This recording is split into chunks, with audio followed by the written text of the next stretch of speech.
जब लोगों को दुख होता है ना आजकल, तब राजपाल यादव मीम टाइप करते हैं सर्च बार पे, फिर अपने दुख को भूल जाते हैं। आपने कभी ये किया? ये जिया तो हमने क्या ये बहुत बड़ा मीम बन चुका है? तो 4 एक्सप्रेशन 1 2 3 4 हाँ तो वो मैंने अकेले में एक्सप्रेशन कई बार किया, लेकिन इसको दोबारा रिपीट नहीं कर पाया। जब आप और अक्षय कुमार एक स्क्रीन में होते हैं बहुत मैजिक होता है। अभी फिर हेरा फेरी, उनमें आप सब में आप दोबारा फिर देख पाएंगे। कभी आपकी बात जॉनी लीवर से हुई? जॉनी भाई दूसरा नहीं हो सकता, और ये जब तक है या जब तक सिनेमा है तब तक ये ऐसे ही रहने। राजपाल यादव की। और मुझे भी अच्छा लग रहा है कि मुझे सीरियसली कोई ले रहा है।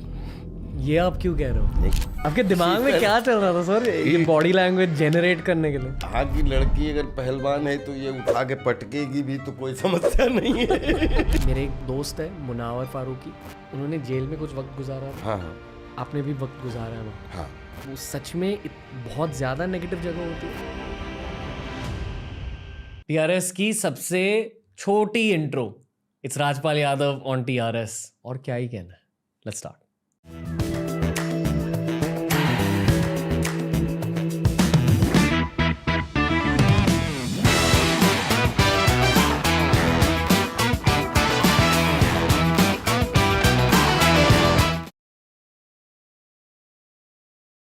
राजपाल यादव का स्वागत है द रणवीर शो में। थैंक यू, बहुत बहुत धन्यवाद रणवीर शो में हमें बुलाने के लिए। कैसे सर? मैं बहुत अच्छा हूँ और आपको देख के और भी अच्छा हो गया। सेम मुझे वही कहना है कि कुछ गेस्ट होते हैं जिनके लिए मैं बहुत ज़्यादा प्रेप करता हूँ, पर प्रेप करते वक्त ये पता चलता है कि प्रेप करने का कोई फ़ायदा नहीं है क्योंकि बातें अच्छी ही होंगी, बहुत रियल कॉन्वर्सेशन होगी। मुझे भी अच्छा लग रहा है कि मुझे सीरियसली कोई ले रहा है। ये आप क्यों कह रहे हो? नहीं तो ज़्यादातर ऐसा होता है कि बहुत सारी बात करके मौज मस्ती करेंगे, लेकिन आपने हमसे जब अंदर आया तो बोले कि अपन ऑर्गेनिक बात करेंगे, तो उसमें सारी तैयारी का प्रिपरेशन करने का जो बोझ है वो ख़त्म हो गया। मैं आपके लल्लन टॉप और बॉम्बे जर्नी के इंटरव्यू देख रहा था जी। पर फिर भी मुझे आपके पास के बारे में कुछ चीज़ें जाननी है। दो मैंने पास के बारे में जाना, मैं ये जानना चाहूँगा कि आप अपने फिल्म करियर को किस नज़रिए से देखते हो? मैं बिल्कुल एक स्टूडेंट और जो है वो मदर पुत्र की तरह है। मुझे नहीं मालूम कि हमारा क्या करियर है, लेकिन मैं जब से मुझे पैदा हुआ हूँ तो बच्चा 7 साल तक की मेमोरी रहती है। जैसे आपने माय चाइल्डहुड मैक्सिम गोर्की साहब का, कोई बच्चे ज़्यादा थोड़े ब्राइट 5 साल तक की याददाश्त रहती है, लेकिन 7 साल तक ब्रेन जो है वो याद रखता है। तो मैं अपनी माँ से पूछता था कि बचपन में मैं क्या करता था, तो वो बोलती थी कि पता नहीं क्या करते थे, लेकिन कुछ बेढंगा ही करते थे। फिर उसके बाद में जब छोटे स्कूल में आया प्राइमरी तक, उसमें खड़े होने के लिए कांपने लगे। फिर धीरे धीरे खड़ा होना, 26 जनवरी 15 अगस्त या जो छोटे मोटे कला कल्चर के प्रोग्राम होते हैं स्कूल्स में, और धीरे धीरे ऐसा लगा कि कला हवा में रहती है और वो शंकर जी का एक अलग रूप है, हनुमान जी के रूप में, मनोरंजन के रूप में। सबसे बड़े मनोरंजन कुमार तो भगवान शंकर हैं, जो कहीं कहीं पे उन्होंने हनुमान जी के रूप में अपनी, कभी ब्राह्मण के रूप में, कभी बोलते हैं ना पूंछ कर ली, तो कभी कॉमिक उसमें, लेकिन बल और तन मन जो बल है वो सत्य अहिंसा दया पवित्रता के आंचल में बैठ के अगर उनको बल याद दिला दिया जाए तो 100 योजन क्रॉस कर सकते हैं। तो आई थिंक मुझे ऐसा लगता है कि कला का पुत्र हूँ मैं, और नेचर मेरी नानी है। वाह। जिसमें जलवायु अग्नि धरती आकाश पाताल ये नेचर है। और बोलते हैं कि माँ माफ कर देती है, लेकिन नानी से पंगा बहुत भारी पड़ता है। तो कला का विद्यार्थी हूँ, कला हमारी माँ है जिसको जीता हूँ जीवन में, कभी अभिनय के रूप में और कभी जीवन के रूप में। ताकि जीवन को भी थोड़ा कलात्मक तरीके से सरलता से जिया जा सके। और तो जो रणवीर भाई, जो आपका क्वेश्चन है कि आप करियर के बारे में सोचते हैं, और एक्चुअली हम कला को के पैशन को जीते हैं। जब से आज 38 साल लगभग मुझे हो गए, जब छोटा जिस 8th के बाद में मुझे याद है एक नाटक हुआ था अंधा युग, 9th में जब पढ़ रहा था, तो वो एक गांव में मैंने किया था, चरकी देवरी पौरैया, और वहाँ से पढ़ाई की, फिर ट्रेनिंग भी की, फिर भारतीय नाट्य अकेडमी में भी पढ़ा 2 साल, फिर राष्ट्रीय नाट्य विद्यालय नई दिल्ली में 2 साल पढ़ा, 3 साल पढ़ा। लेकिन करते करते अब भी जो लगभग 37-38 साल, every day is beginning day, every day is new day, every day is working day, every day is learning day, मतलब इनको लेके चल रहा हूँ। तो कला की सेवा में जो होते हैं, जो खाना बनाने से और खिलाने के शौकीन होते हैं, उनका करियर नहीं होता है, उनका तो स्वाद होता है, हम स्वाद को जीते हैं। वाह, मतलब करियर आपके कला की सिर्फ एक देन है। हाँ, वो एक देन है, और मुझे ऐसा लगता है कि अगर करियर है ये, तो इस 400 गुनी कम सुविधाओं में इससे 100 गुना बड़ा करियर तो चार्ली चैपलिन साहब दे चुके हैं। तो मैं करियर को किसी तराजू पे नहीं तौलता, लेकिन कोशिश ये रहती है कि क्या क्या करने का सौभाग्य मिला, वो हकीकत है, और क्या क्या कर सकता हूँ, वो अपॉर्चुनिटी है, अवसर है, सपना है।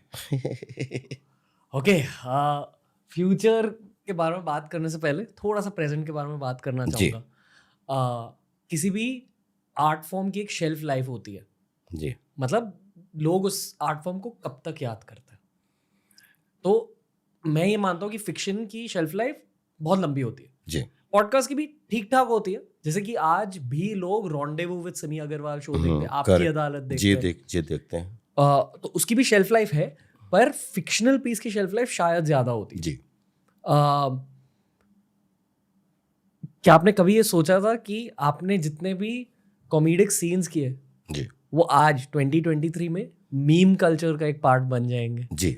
मतलब आप मीम कल्चर फॉलो करते हो? नहीं, मीम तो कोई नहीं समझ रहा था ना, कि जो जिस समय हम लोग अभिनय कर रहे थे, उस समय जो 2000 से 2010 का जो फिल्मों का मतलब, जिसमें 90% फिल्म्स जो थी जी, वो कॉमिक इंटरल्यूड्स को ध्यान में रख के बनाई जा रही थी, और जिसमें सपोर्टिंग लीड और first lead, second lead, third lead, सब कॉमेडी के हिस्सा बनते थे, सिचुएशन के हिस्सा। कॉमेडी ऑफ एरर का दौर रहा, और किसी को ये नहीं पता था कि अभी थोड़े दिन में फेसबुक आ जाएगी, फिर मतलब इंस्टाग्राम आ जाएगा, फिर ये सोशल मीडिया, फिर धीरे धीरे कोरोना के बाद में पूरा जो वर्ल्ड है वो मशीन के पीछे चलने लगेगा। तो उसमें उस सोशल मीडिया को एक अच्छा एस्टेब्लिशमेंट देने के लिए अगर 10-15 फेसेस यूज़ किए गए हैं, तो उसमें एक फेस मेरा भी बहुत अलग अलग तरीके से अपने अपने पॉइंट ऑफ व्यू से अपने अपने थॉट्स के अनुसार उसको यूज़ किया है, और सोशल मीडिया को उससे फ़ायदा मिला है। मैं बधाई देता हूँ खुद को। और जो सबको, और लोगों को मनोरंजन मिला, आँखों को अंजन मिला, अच्छा देखने को मिला, बस इससे ज़्यादा सबको बस खुशी मिलनी चाहिए। जो चीज़ें दिल में फील हो रही है ना हमें सोशल मीडिया यूजर्स को, वो अक्सर आपके एक्सप्रेशंस की वजह से और आपके सीन्स की वजह से हम एक्सप्रेस कर पाते हैं। मतलब वही तो मीम्स होते हैं, और इसलिए पता है 3 लोगों के मीम्स बहुत ज़्यादा चलते हैं आज भी, आप, अक्षय कुमार सर और परेश रावल सर। आप तीनों के मीम्स बहुत ज़्यादा चलते हैं। नहीं, मेहनत की है सबने, और आज भी, और जो आपने नाम लिए हैं, एक बहुत बड़ी जर्नी रही है बॉलीवुड में, थिएटर में, चाहे परेश भाई हों, चाहे अक्षय भाई हों, मतलब एक कितना बड़ा 3-3 दशक इन्होंने पूरी मेहनत करते हुए अपने शरीर पे, अपने फोकस पे, अपने काम पे। और आज अगर लोगों को, क्योंकि सिनेमा हम लोग अभिनय करते हैं, हमारा मोटिवेशन एक है कि लोगों को अच्छा लगे, लोगों का ब्लड सर्कुलेशन अच्छा हो, और अगर उस ब्लड सर्कुलेशन अच्छा करने में जितने फेसेस काम आ रहे हैं, सबको सैल्यूट करता हूँ। तब इनोवेशन होती थी बिल्कुल सीन के होती थी, दौरान, बिल्कुल होती मतलब थी। जो आपके बॉडी मूवमेंट्स होते थे, जो आपके एक्सप्रेशंस होते थे, ये प्रियदर्शन सर और डेविड धवन सर आपको समझाते थे? आपको क्या कहा जाता था किसी सीन के पहले? नहीं देखिए, हर डायरेक्टर का अपना एक इंटरप्रिटेशन होता है और उसकी सिचुएशन होती है जिसकी अपनी एक लैंग्वेज होती है, जी। और फिर उस लैंग्वेज के बीच में जब बॉडियां घुसती हैं तो बॉडी लैंग्वेज बनती है सबकी। और मैच कैसा चल रहा है, कॉमेडी ऑफ एरर चल रहा है या रियलिस्टिक कॉमेडी चल रही है या ब्लैक कॉमेडी चल रही है या ग्रे कॉमेडी चल रही है या स्लैपस्टिक कॉमेडी चल रही है या मिक्सिंग चल रहा है, फिर उसके लिए तो फिर उतना पढ़ा लिखा भी होना चाहिए ताकि फिर आपकी बॉडी लैंग्वेज, फिर एनिमल इंस्टिंक्टिव क्वालिटीज जो आपके अंदर हैं, जिसमें आपको गंभीर बात करनी है, क्योंकि हम लोग रियल जी रहे हैं, रियल तो जी नहीं रहे हैं। क्योंकि देखिए, रियल को आप जी नहीं सकते सिनेमा पे। जी। रियल में तो चाकू पड़ता है तो आदमी करहा उसमें कोई रीटेक नहीं होता है, और जब रील अपन कर रहे होते हैं तो फिर अपने हाथ में खिलौना हो, जो भी होता है, चाहे चाकू हो चाहे बंदूक हो, खिलौना होता है। कट होता है तो एक दूसरे को, जो चाहे वो मार रहा हो चाहे मार खा रहा हो, एक दूसरे को गले लगाते हैं। लेकिन रियल में तो एक दूसरे को मार के कहीं भागने की कोशिश खोज रहे होते हैं, मिलते नहीं है। तो रियल को हम जी नहीं सकते। Real is illusion of reality. तो जो उस इल्यूजन में जितना भी एक्सपेरिमेंट हो पाए, जितना भी क्रिएटिव, किस सिचुएशन और मजबूत हो जाए, कोई जैसे मकान बनाते वक्त गारा मिट्टी और सरिया सीमेंट ताकि हर कोना मजबूत रहे, तो आई थिंक डायरेक्टर के इंटरप्रिटेशन और राइटर के लिखे द्वारा सीन में जो बॉडीज हम लोग लगती हैं, जिनमें आंखें होती हैं, वो कोना भरने की कोशिश करते हैं इमोशन की। और वो उसको चाहे आप बोलें कि एक्सपेरिमेंट किया, या चाहे बोलें प्रैक्टिकल किया, या बोलें इम्प्रोवाइजेशन बोलें, या फिर एक दूसरे का रिएक्शन एक्शन बोलें, उसको कोई भी नाम दे सकते हैं, लेकिन उतना जितना सामने वाला सावधान है, उतना ही सावधान जागरूक आपको भी रहना है। सबसे बढ़िया केमिस्ट्री आपकी किसके साथ थी? सबके साथ। आपके साथ भी सबसे अच्छी बन रही है। पर कॉमेडी सीन्स में आई थिंक सबके साथ सब चीज। देखिए, कॉमेडी सीन्स में किसी सामने वाले के साथ में कितनी आपकी केमिस्ट्री अच्छी हो रही है, ये थोड़ा धोखा है। हर किसी आपकी अपने साथ कितनी केमिस्ट्री अच्छी है, आई थिंक वो आपका हुनर है। जी।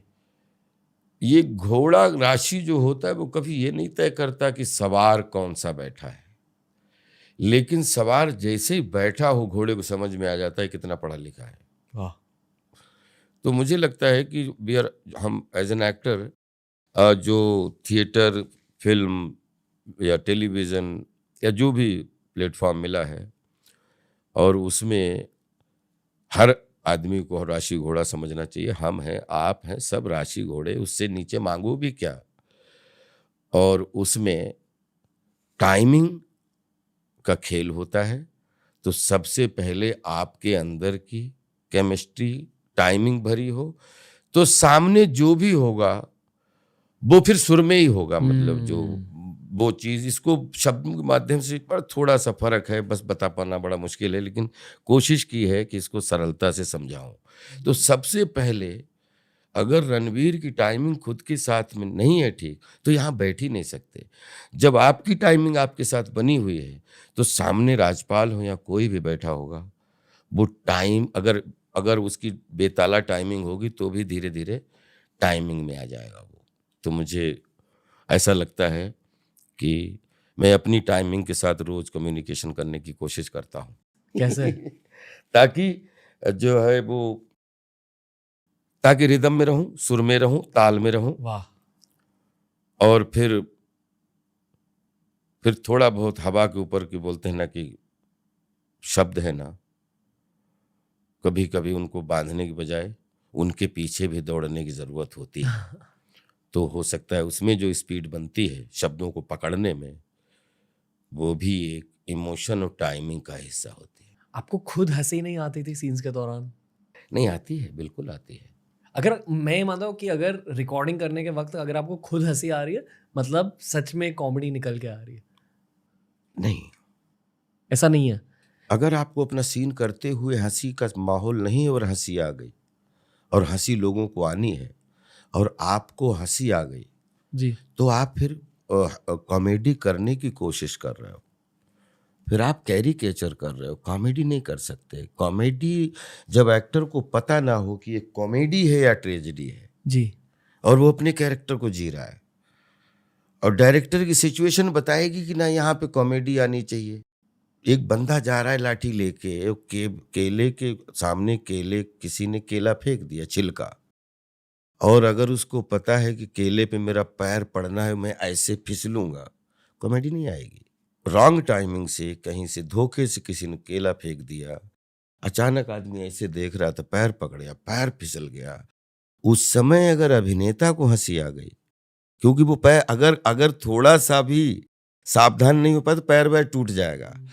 पैर नहीं टूटा और गिरा पैर टूटने जैसा और फिर खड़ा हो गया, किसी ने देखा तो नहीं, तब हंसी आती है। वहां पे अगर अभिनेता को हंसी आ गई तो उसको कॉमेडी नहीं कहते हैं, उसकी एक छोटी बहन है या उसकी एक कजिन है, कैरिकेचर। और कैरिकेचरिश कॉमेडी कभी भी सिनेमा में चलती नहीं है, स्ट्रीट पे चलती है। तो इसलिए बोलते हैं कि वो भी एक विधा है और बड़ी प्यारी विधा है, जिसमें हजारों लड़के लड़कियों को जॉब मिला है, आज से नहीं हजारों साल से।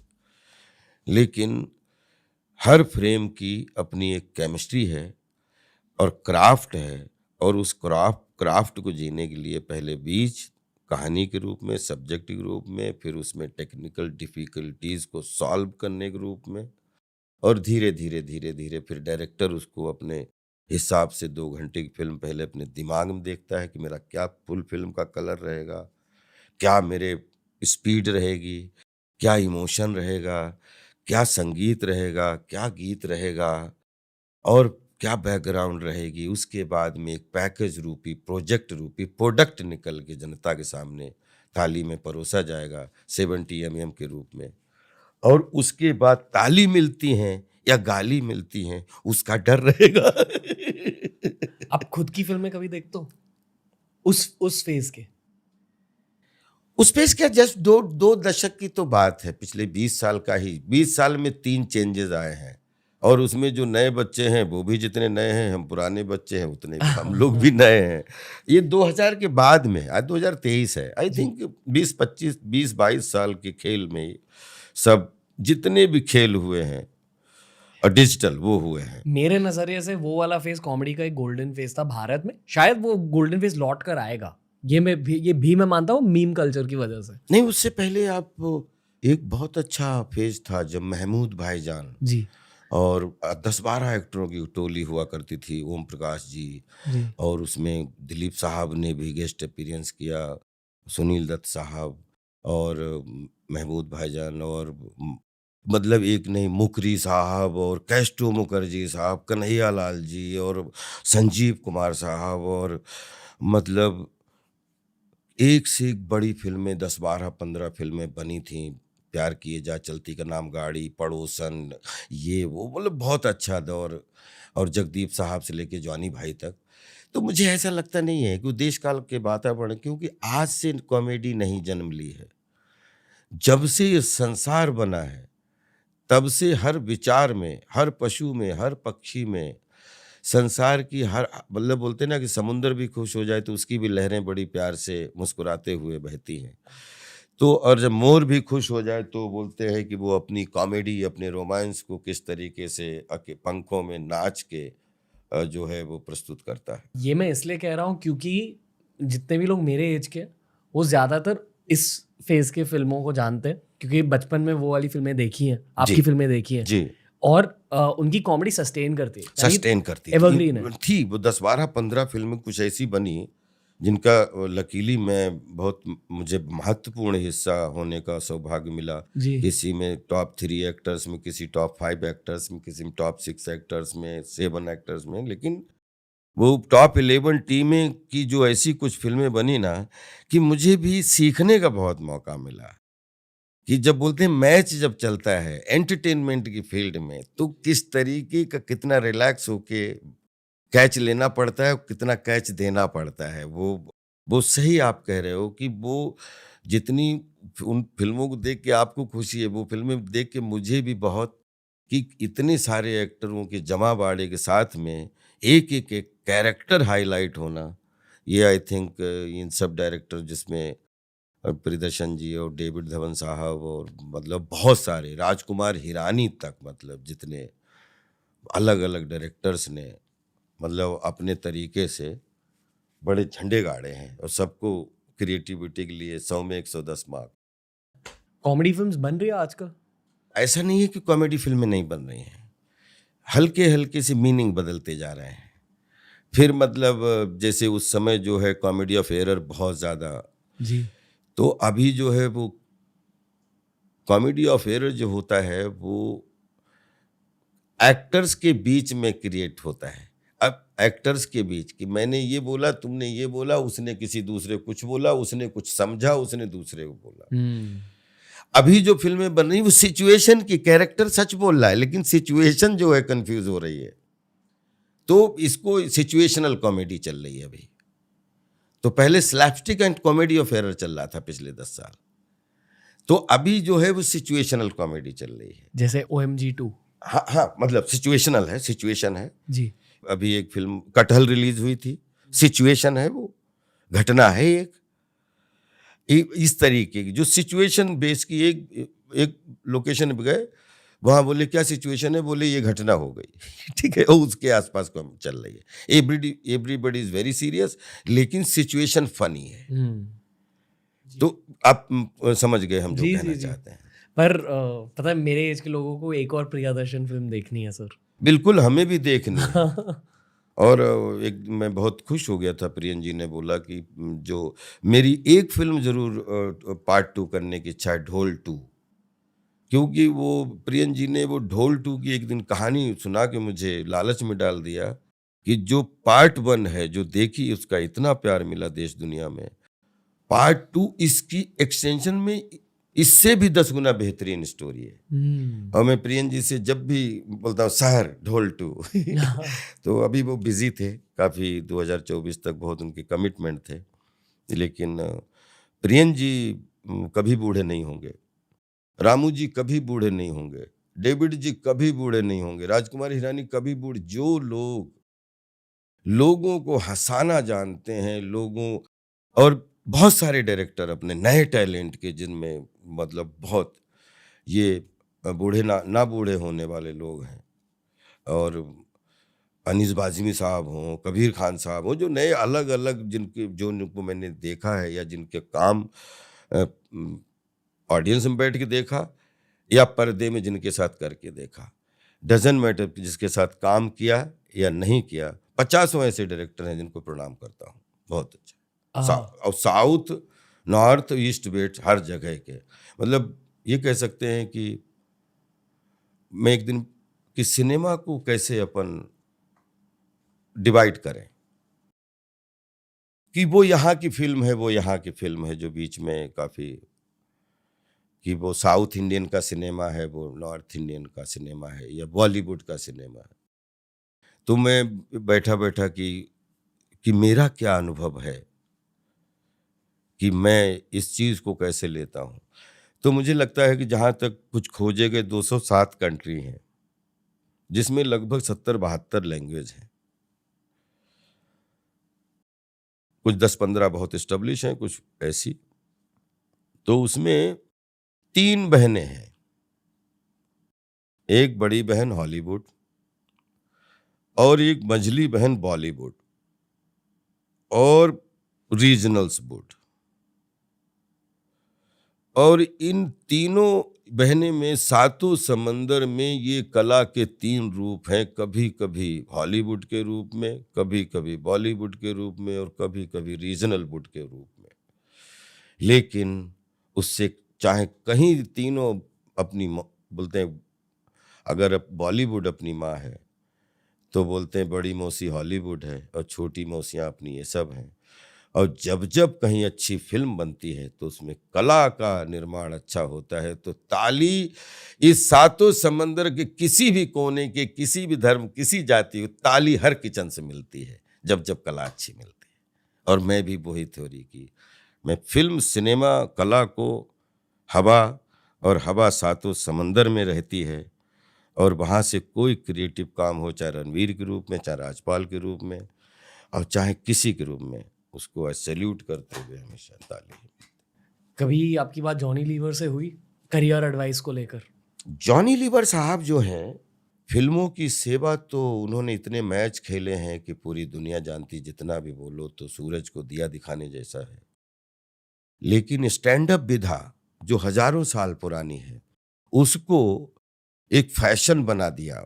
और जब वो आए फिर उन्होंने स्टैंड अप, बहुत सारे शोज किए स्टैंड अप, और धीरे धीरे बोलते हैं ना कि आज मतलब हजारों लड़के लड़कियां उसकी रोजी रोटी का साधन बना पाए अपना अपना। तो आई थिंक जॉनी भाई एक ब्लेस्ड हैं, और जॉनी भाई अभी जवान हैं, और जॉनी भाई से जब जब मिलता हूँ या जब जब उनके साथ फिल्म करता हूँ तो बिल्कुल ऐसा लगता है कि हम लोग अभी कल से, क्योंकि डेली जब आदमी बोलते हैं समय के अनुसार अपने आप को चेंज करने का जब सोच ले, मैं आपसे बात भी करूंगा कि बहुत अच्छी बात कि हमने एक कार्यक्रम किया है टिम्फियो, और तो ये जॉनी भाई जो जैसे लोग हैं, ये अब बनने वाले नहीं हैं, ये हो चुके। और ये जब तक हैं या जब तक सिनेमा है तब तक ये ऐसे ही रहने हैं। हाँ, जॉनी भाई दूसरा नहीं हो सकता। राजपाल यादव भी। अरे जो मैंने आपको पहले पूछा ना कि आपकी केमिस्ट्री किसके साथ सबसे अच्छी थी, और फिर आपने कहा कि केमिस्ट्री सबके साथ अच्छी होनी चाहिए, पर एज एन ऑडियंस जब आप और अक्षय कुमार एक स्क्रीन में होते हैं बहुत मैजिक होता है। नहीं नहीं, बहुत प्यार करते हैं अक्षय भाई, और हम बहुत रिस्पेक्ट करते हैं, और बड़ी मेहनत की है उन्होंने, मतलब अपने आप को सजाने के लिए जी। और बड़े कमाल के, मतलब लेबोरियस, क्योंकि एक नहीं कई सारी फिल्में हमने देखी, टाइमिंग और उनका डिसिप्लिन। अब जो हमेशा जब भी हम मुगदल, वो जो पहलवानों का हाँ, जो पहला बचपन से देखा, जी।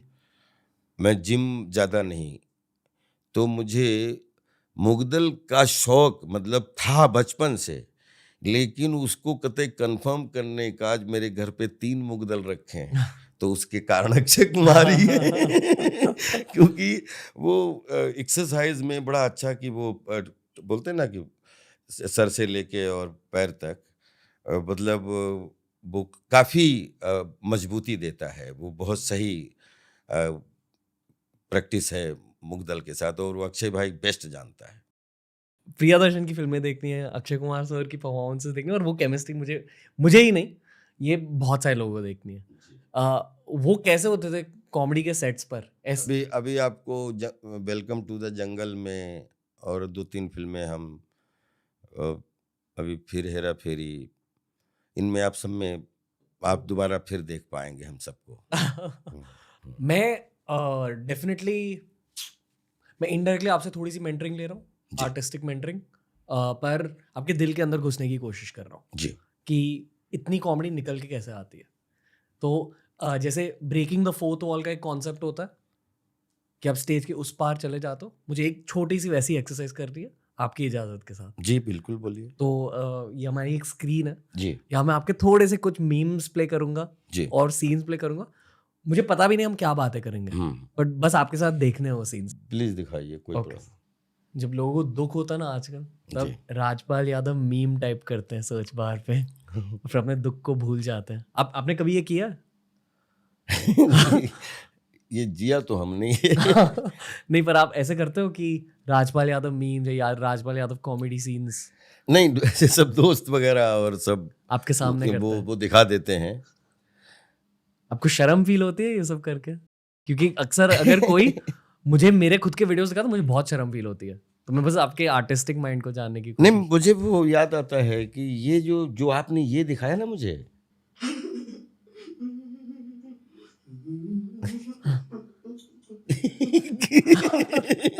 अगर आप देखो कि पहले तो शॉक, और फिर कि अच्छा हुआ कि मतलब ये तो बोल रहा है, नहीं ये बोल क्यों रहा है, ये तो गूंगा था ना, और फिर इसने मुझे मूर्ख बनाया, और फिर उसके बाद मैं हंसूं कि रोऊं। ये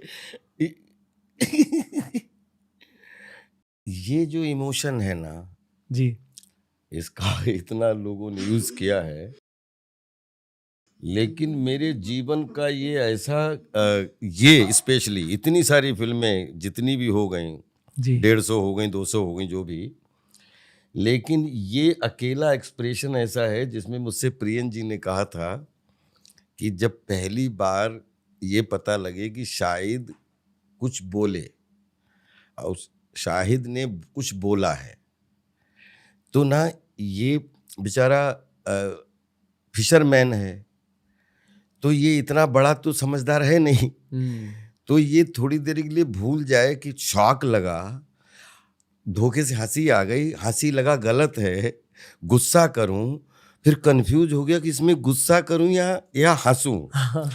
तो 4 एक्सप्रेशन 1 2 3 4, हाँ।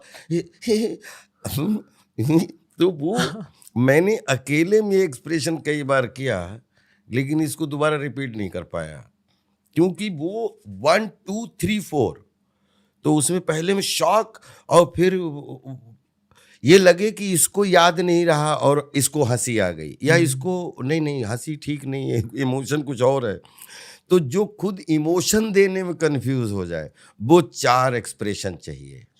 और वो खैर पहले टेक में हो गए थे, और टचवुड फिर मैंने अकेले में कई बार ये करने की कोशिश की, लेकिन मुझसे हुए नहीं फिर बाद में। तो फिर टेक कैसे हुआ? टेक तो हो गया था, क्योंकि तैयारी इतनी अच्छी थी, वही तैयारी कि आप देखो इसमें 4 इमोशन हैं। ठीक है, और शो है नेक्स्ट वन अभी? ये क्या हो रहा है यहाँ? मुझे सब आता है, मैं एक्सपर्ट हूँ, मैं एक्सपर्ट हूँ। ये बहुत बड़ा मीम बन चुका है। हाँ। ओके, अच्छा, ये उस समय कर गया था, लेकिन जब हमने मीम में कई बार देखा तो मुझे लगा कि यार ये उस समय बोलते हैं ना कि शूटिंग के दौरान कुछ एक्सप्रेशन है ऐसा जो मुझे भी अच्छा लगा ये। ठीक है, नेक्स्ट। मुझे सब आता है, मैं एक्सपर्ट हूँ, मैं इसे सब सिखा दूंगा। आपके दिमाग में शीतल- क्या चल रहा था सर, ये बॉडी लैंग्वेज जनरेट करने के लिए? हाँ, की लड़की अगर पहलवान है तो ये उठा के पटकेगी भी तो कोई समस्या नहीं है। बस मतलब कीप स्क्रॉलिंग डाउन।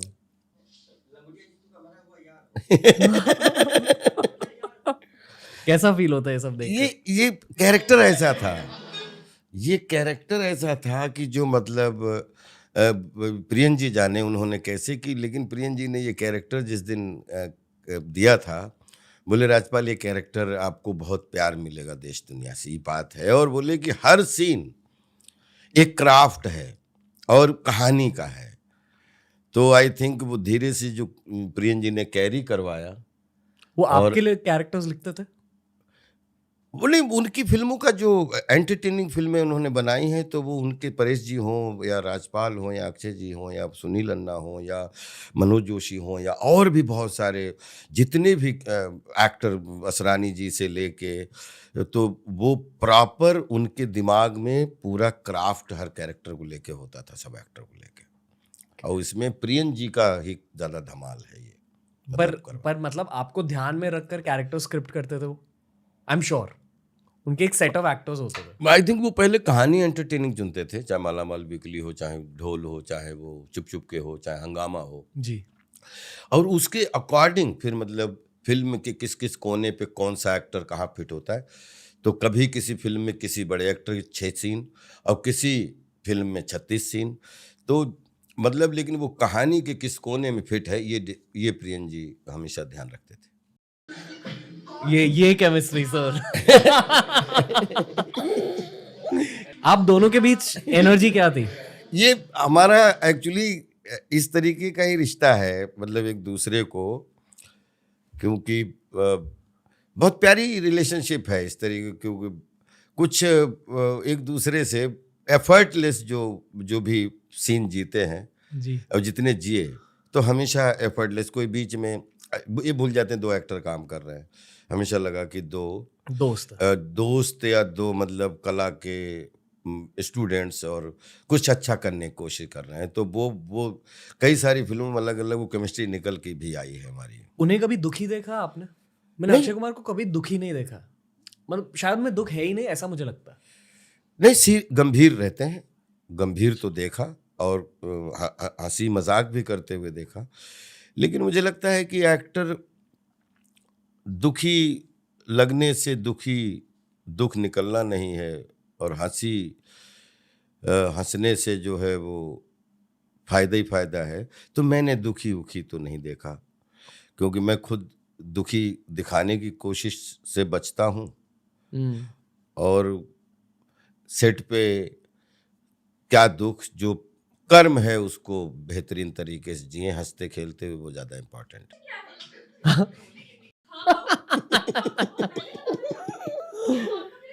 वो सच में मारते थे? नहीं, नहीं, नहीं। मारते नहीं थे? सेफेस्ट, मतलब आज तक जितनी मैंने एक्शन की है, मतलब ही इज़ द सेफेस्ट गाय। मतलब कभी भी एक एक अक्षय भाई, सुनील भाई, ये सब लोग जिन लोगों से काम किया, तो हमेशा एक्शन में कभी मतलब हमेशा चोट से हमेशा बचे। और हमेशा ज़्यादातर सब कॉमिक एक्शन ही फिल्में की हैं ज़्यादातर, देखा सबके क्लाइमेक्स, सब कहीं कोई लटका है कहीं कोई, लेकिन टच वुड। मेरी आपकी favourite performance for me is वक्त। हाँ, अरे वो एक पर अलग। कम लोग बात करते हैं वक्त जी, के। जी। और ये पता है मेरी फेवरेट परफॉर्मेंस क्यों है? क्योंकि ये शायद मेरी लास्ट फिल्म थी जो मैंने मेरे दादाजी के साथ थिएटर में देखी। हाँ, अरे तो उन्हें ये वाली सीन बहुत अच्छी लगी।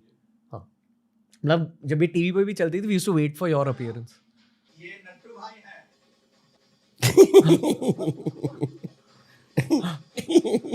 यहाँ ना जैसे मतलब आपकी क्यूटनेस फैल जाती है स्क्रीन पर, क्यूटनेस और ह्यूमिलिटी, इसे लोग आपको चाहते थे। इसमें एक सीन है जी।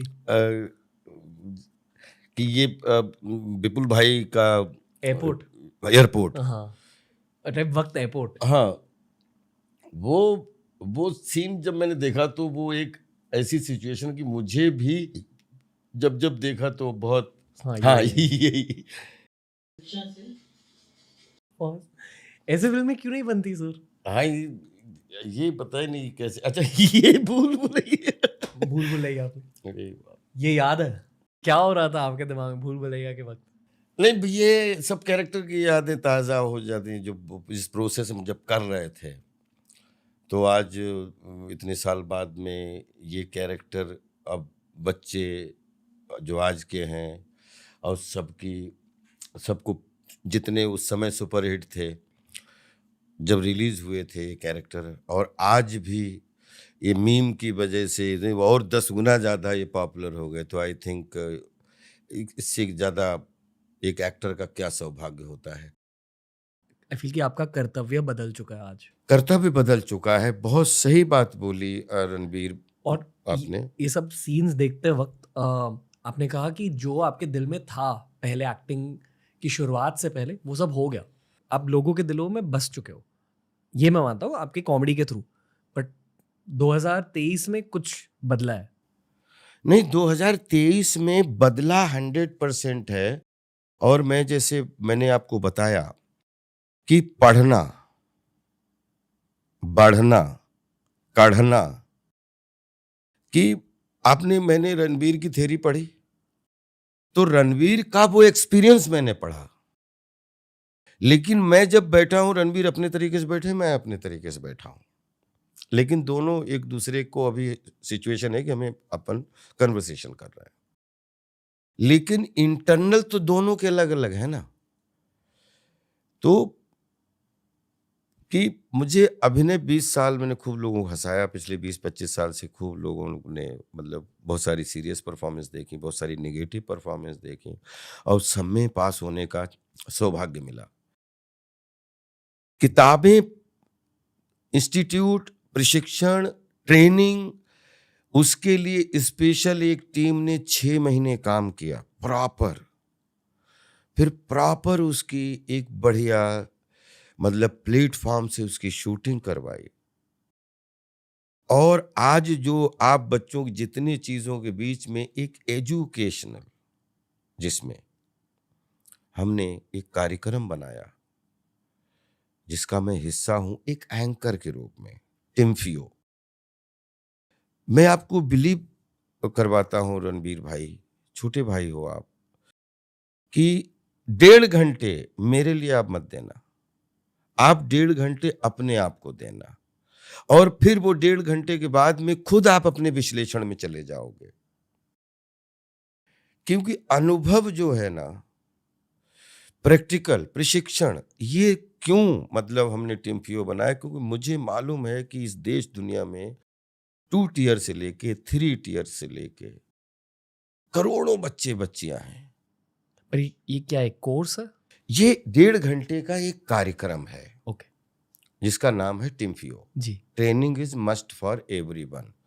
प्रशिक्षण सबके लिए बहुत जरूरी है। अब आप बोलेंगे कि ये किसके लिए है, किस लिए है? तो मैंने ये प्रोग्राम इसलिए किया है कि पढ़ने वाले बच्चे जो हैं, और स्पेशली 2 टियर 3 टियर के और शहर के भी बच्चे, उनको एक प्रोग्राम जो है सहायता कर सके। सफलता हर आदमी पाना चाहता है आज की डेट में, लेकिन पाने का समर्पण बहुत कम लोगों में होता है। टीचर से स्टूडेंट बना देगा आपको ये कार्यक्रम, और प्रैक्टिकल है। इसलिए प्लीज प्लीज वॉच टिम्फियो। Training is must for everyone. प्रशिक्षण सबके लिए बहुत जरूरी है आज की दुनिया में। मुझे आपसे एक चीज़ के बारे में बात करनी है, पर ये मैं एक बहुत ह्यूमन पर्सपेक्टिव से पूछ रहा हूँ जी। आपको। तो ये बिल्कुल एक जर्नलिस्टिक कॉन्ट्रोवर्शियल पर्सपेक्टिव नहीं है। मेरे एक दोस्त है मुनावर फारूकी, शो पर आए थे, कमेडियन है, स्टैंड अप कमेडियन है। उन्होंने जेल में कुछ वक्त गुजारा था, हाँ हाँ तो उन्होंने जेल के बारे में बहुत कुछ कहा पॉडकास्ट में। हाँ आपने भी वक्त गुजारा है वहाँ, हाँ। वो सच में बहुत ज़्यादा नेगेटिव जगह होती है? जगह कैसी है वो? अब देखिए साहब, ये चीज ऐसी है कि इसमें 2 लोगों की लेने की कैपेसिटी पे निर्भर करता है कि आप जो हैं किस सिचुएशन में, किस लोकेशन पे, कहाँ पे हैं मतलब जिंदगी में? जिंदगी में। किसी चौराहे पे हैं, किसी जंगल में हैं, किसी मंगल पे हैं, या किसी जेल में हैं, या कहीं बेल पे हैं। और उसमें आप जीने के लिए अपने आप को किस तरीके से मेंटली प्रिपेयर करते हैं, तो आई थिंक फिर वही आपकी वो सबका अपना अपना है। मुझे अब वो सब कारणों के ऊपर डिस्कशन करना अभी इसलिए थोड़ा जल्दबाजी समझता हूँ, लेकिन मुझे उस वहाँ पे मैं वर्कशॉप की थी, और उसमें जो लोग नए लड़के मिलते थे, और जिनसे हमने कभी नहीं पूछा कि तुम कैसे यहाँ हो, क्योंकि ये मुझे नहीं मालूम कि आप, लेकिन हम यहाँ पे अगर हैं तो इस पल को हम बेस्ट कैसे जी लें, तो उसके लिए हमने प्रॉपर थिएटर वर्कशॉप, और वो जो मिलते थे जो कला कल्चर में थोड़ा भी इंटरेस्ट रखते थे या जिन्होंने किया नहीं, तो उनके साथ हमने परमिशन लेके प्रॉपर हम वर्कशॉप वगैरह सब करते थे, और उन पलों को क्रिएटिव तरीके से जीने की कोशिश करते थे, पॉजिटिव रहते थे। सबसे जो भी मिला उससे रिस्पेक्ट से बात की, और मुझे लग रहा है कि कोशिश की कि बहुत सारे लोग ऐसे जेल में मिले,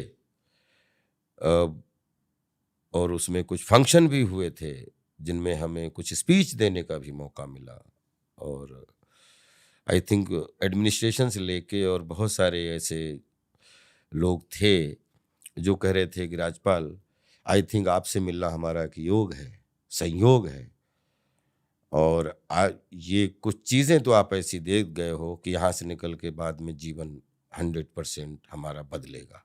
आपके नज़रिए से जेल कैसी जगह थी? जैसे हमारे नज़रिए से जो हमें काम मिला है यहाँ पे रहने के लिए, और इससे तो हमारे लिए कंप्लीट वो एक पॉजिटिव ही थी, और हमने उसमें कोशिश की कि कंप्लीट एक इंसान और जिंदा इंसान बन के रहूं, और जो मिले हमेशा उससे पॉजिटिव बात हो। और हमने और मुझे बहुत खुशी हुई कि मुझे एक जो जितने दिन जो आदमी रहता है उसको एक सर्टिफिकेट मिलता है कि आपने इस टाइम से लेके इस टाइम तक यहाँ पे इस नंबर पे यहाँ पे बिताया। मैं आपको अनकंफर्टेबल करा रहा हूँ नहीं, कोई ऐसा? अनकंफर्टेबल वाली बात नहीं है कि हमें ऐसा लगता है कि जिस सिचुएशन में आप जहाँ पे भी रहो तो उसमें अपना बेस्ट दे के रहो, क्योंकि स्वभाव कभी चेंज नहीं होते हैं। और हमारा स्वभाव है कि हम जहाँ भी रहें, वो जंगल भी है अगर, तो वहाँ मंगल होना चाहिए। खुशी थी वहाँ? बिल्कुल, बिल्कुल, क्यों नहीं होती खुशी? उसमें कोई ऐसी चीज़ थी नहीं जिसकी वजह से हम अच्छे व्यवहार के साथ, अच्छे सिस्टम के साथ, अच्छे अनुशासन के साथ, हमें जो काम, हमारा जो जॉब, हमें जो जहाँ पे बैठना, हमने उसका सबका पालन किया, हृदय से पालन किया। और उसका हमें चरित्र प्रमाण पत्र भी मिला कि आपने बेस्ट अनुशासन तरीके से पूरे प्रशासन को सपोर्ट किया। और हम और हमसे कि वो बोलते हैं कि कुछ चीज़ें ऐसी होती हैं कि उसको एक लाइन में अगर बोलें तो जो भी है, आज भी या कल भी या आने वाले कल में जो भी है, कभी ऐसे उसको सामना करने का मौके से बचाए, तो जो भी हो उसको छाती देख रही हो और आंखें उससे कम्युनिकेशन कर रही हो, और किसी भी कंडीशन में खुशी रहने की कोशिश करनी चाहिए। सबसे मुश्किल चीज़ क्या थी? मुश्किल चीज़ थी कि अपने आप को समझाना।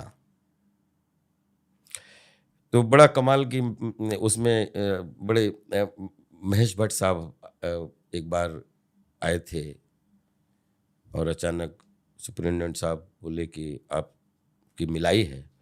तो उसमें पता लगा कि भट्ट साहब बैठे हुए हैं। तो भट्ट साहब ने एक बड़े गार्जियन की तरह एक बात बोली और बोले कि तू ये यहाँ पे अभी है तो तू अब तुझे किस किस बात पे हंसी आती है ये तू लिख। तो मैंने 200-250 पॉइंट लिखे थे कि मुझे किस किस बात पे अपने ऊपर हंसी आती है।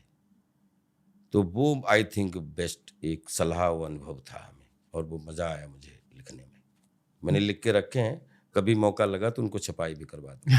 यही बदला आप में? नहीं बदला, तो मैं हमेशा अपने आप को बचपन से ही लगातार हर दिन अपने आप को चेंज, क्योंकि मैं नेचर मैन हूँ और नेचर हमेशा चेंज होती रहती है बिल्कुल फ्रेश होने के लिए। तो मैं अपने आप को बिल्कुल नेचर के साथ अपने आप को हर समय कोशिश करता रहता हूँ कि नेचर की कलर की तरह कलर आते रहें और सब कलरों की विटामिन मिलती रहे। जब मैं आपका बॉम्बे जर्नी इंटरव्यू देख रहा था मेरे खुद के रिसर्च के लिए, तब आपने एक मंदिर की ओर पॉइंट करके कहा कि हाँ वहाँ की एनर्जी बहुत अच्छी है। बस मैंने पॉज कर लिया और खुद को ये बोला कि आज का इंटरव्यू अच्छा जाएगा। क्योंकि आप अब मेरी तरफ फिर हाँ बिल्कुल एनर्जी आप बिल्कुल। अब नोटिस करते हो ऐसी चीजें? अरे सर आप कैसे बोले, एक बड़ी अच्छी लाइन हमने उस दिन किसी ने बोली और कोई अपने बढ़िया पत्रकार ही के मुंह से ही सुनी है कि 2 तरीके जीने के तरीके हैं कि एक जो हासिल नहीं है उसके लिए रोना जी। और जो हासिल है उसकी इज्जत ना करना। और एक आज तक जितना शरीर है उतना मतलब अगर शब्द का कोई वजन हजारों फीट होता है, लेकिन ऐसे नहीं, मात्रा कितनी है बताई नहीं जाती, कि 1 ग्राम है कि उसकी मात्रा नहीं बताई जा सकती। तो मुझे ऐसा लगता है कि जो हासिल नहीं है उसके लिए तो रात दिन प्रयास करना, और जो हासिल हो गया है उसको बिल्कुल दुधमुहे बच्चे की तरह अपनी झोली में बिठा के खूब पसंद करना, और उसके लिए ऊपर वाले को जितना चाहो उतना धन्यवाद देना। आई थिंक तो दोनों तरीके हैं जीने के ब्रदर, कि अगर आपको जो हासिल नहीं है उसके लिए आप बिल्कुल वो रहिए, और जो पसंद है वो आपको जो आपको मिल चुका है वो पसंद नहीं है, और जो मिला नहीं है उसके लिए आपको बहुत चीज़ है, तो मुझे ऐसा लगता है कि ये जीवन अगर मुझे मिले तो मुझे जो हासिल नहीं है उसके लिए रात दिन प्रयास करना है, जो लेकिन जो हासिल हुआ है उसके लिए 100 जन्मों तक शत शत नमन करना है। जिस कोई तो है जिसने आंखें बनाई, उसको मैं अंदर अंदर राजपाल नौरंग यादव के रूप में मतलब जितना वजन है उससे ज्यादा धन्यवाद देना चाहता राजपाल यादव से यही था आज का पॉडकास्ट। हूँ। आई होप कि आपको मजा आया। बहुत अच्छा लगा, रियली इट वाज ग्रेट।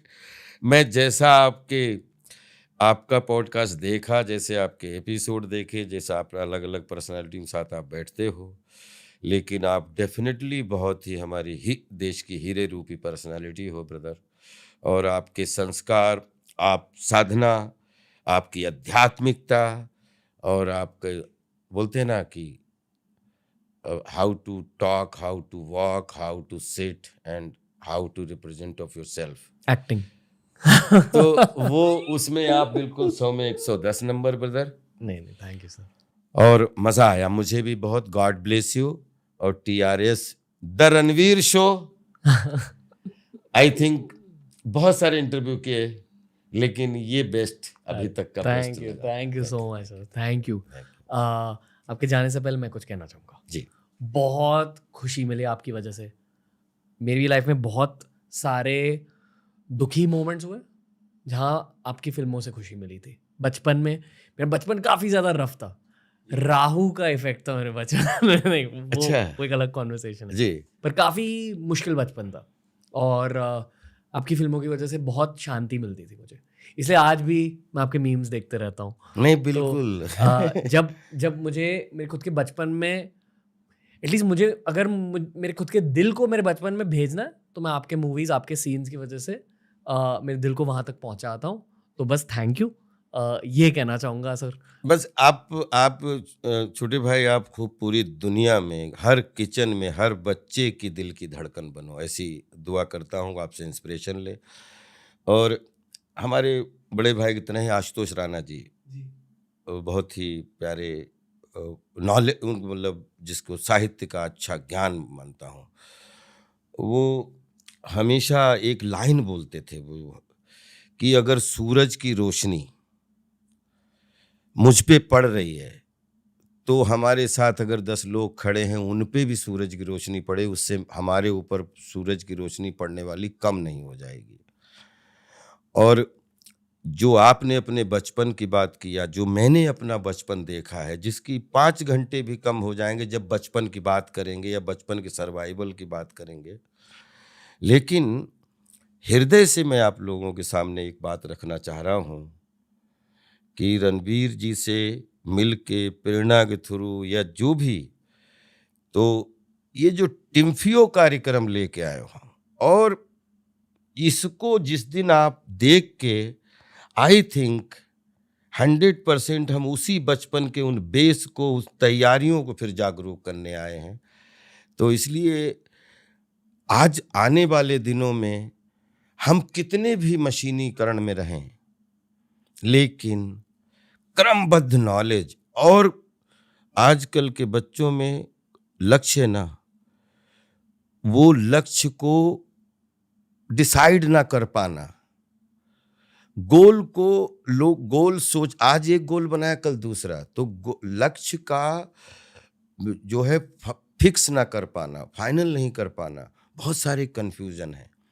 बीच बीच में हमेशा आपके लिए इसमें जो 5 विषयों बात की है, अगले टिम्फियो 2 में, 2 टिम्फियो 2 में इसका प्रैक्टिकल करके दिखाऊंगा जी। लेकिन जीवन में सफलता अगर पानी है तो नियम अपना लो ब्रदर। जितने भी लोग सुनते हो, चाहे अगर बूढ़ा आदमी हो कि वो, चाहे जवान हो चाहे बच्चा हो, कुछ नियम अपने अंदर बिठाओ और गोल बनाओ। 100% वो वाइब्रेशन आपके करीब आके और आपको वो रास्ता दिशा मिलती है। उसके प्रमाण आप भी हो, उसके प्रमाण हम भी हैं, और भी नए लड़के लड़कियां हैं, और बहुत पुराने लोग हैं जो अलग अलग जिनकी अपनी उदाहरण है, और वही तो टिम्पियम देखने को मिलेगा। राजपाल यादव सर, आप पॉडकास्ट की दुनिया के लिए एक तोहफे हो। Thank you. Thank you. बहुत अच्छा लगा आपसे बात करके। ये थोड़ी सी प्री डेस्टिन्ड मीटिंग थी, ये मेरा मानना है। आपके अंदर इतनी पॉजिटिव वाइब्रेशन है, अच्छा लग रहा है, बहुत दिल खोल के बात करने की इच्छा हो रही कि कितना, लेकिन मुझे लगता है 5 घंटे भी बैठे रहेंगे तो भी, क्योंकि 30-35 साल के अनुभव हैं, ख़त्म नहीं होंगे। लेकिन अल्टीमेटली लव यू और रिस्पेक्ट यू और मज़ा आ गया। द रणवीर शो हिट है। Thank you, love you too sir, thank you so much. Love you. TRS की सबसे छोटी आउटरो नहीं, क्योंकि राजपाल यादव से जब आप इन पर्सन मिलते हो, ऑब्वियसली उनकी वो मजाकिया वाइब आपको फील हो जाती है, उनकी इनोसेंस आपको फील हो जाती है, जो पॉजिटिविटी है उनकी वो फील हो जाती है। दैट्स व्हाई यू अंडरस्टैंड कि प्रियदर्शन सर ने, डेविड धवन सर ने इनके साथ इतना काम क्यों किया है, why is he a part of comedy movies. And I am sure कि आज के इस लॉन्ग फॉर्म कॉन्वर्सेशन से आपने इनके दिल को जाना होगा। मैं बस ये कहना चाहूँगा कि इनके सोशल मीडिया हैंडल्स हमने लिंक कर दिए हैं नीचे, प्लीज़ जाकर इन्हें सपोर्ट कीजिए, फॉलो कीजिए हर जगह।